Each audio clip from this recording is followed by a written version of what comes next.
The cover-up of the cover-up, like always. We're not going to get the answers, we're not going to get the accountability that we want. It's just a tick-box exercise. Another day, another resignation. This time a woman known as Elizabeth, locked up and abused at the age of just 14, who says she's lost confidence in the government's national inquiry into grooming before it's even begun. Do you fear that this inquiry is being watered down? Absolutely. We need them to sort themselves out and get us what we deserve. You know, it's not too much to ask.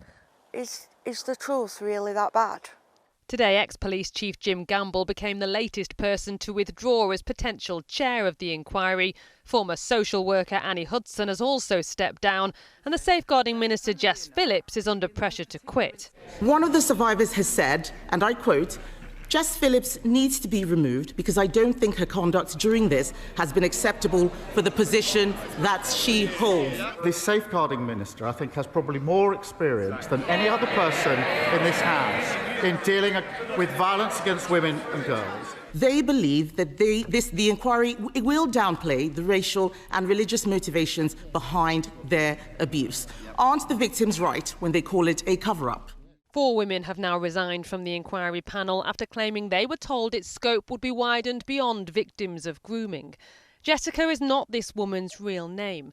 She believes the individuals associated with authorities that failed them shouldn't be the ones put in charge. I felt like they were picking and choosing which survivors they wanted on the panel. I felt like I was being very dismissed and my voice and story wasn't strong enough. But today the Prime Minister denied its contents is being diluted or that ethnicity will be overlooked. The inquiry is not and will never be watered down. It will examine the ethnicity and religion of the offenders, and we will find the right person to chair the inquiry.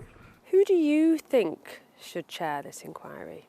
I think it should be somebody who is non-political, legally trained to an high level, and maybe somebody not from this country. An independent judge is what many survivors want, and until they feel listened to, there are fears more could choose to walk away. Amy Welch, ITV News, Rotherham. Well, our political correspondent Romilly Weeks is in Westminster for us this evening. Romilly, the question has to be, will the victims ever get the kind of inquiry that they actually want?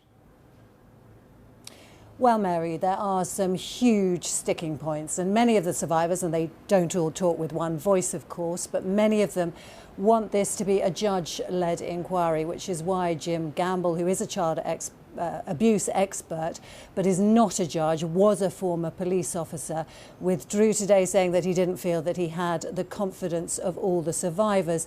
And he also made clear that he thought that this mess wasn't just the government's fault, but that there was political point scoring from all sides. The problem with a judge, according to the government, is that that would delay things because a judge would have to wait for criminal cases which are ongoing to be concluded first. But they haven't managed to convince all survivors, as you heard there, who just don't trust people with either a police or a social work background, feeling that they've been let down so badly by those professions in the past. I've been told by government sources that they do have other names under consideration, although they haven't been made public yet. But the pool from which they are drawing, they admit, is very small. And the whole atmosphere around this appointment has become very, very toxic. Louise Casey, who is increasingly Keir Starmer's key fixer on a lot of different matters, will now give guidance to this inquiry, but so far there is no chair to guide and a loss of faith in this entire process.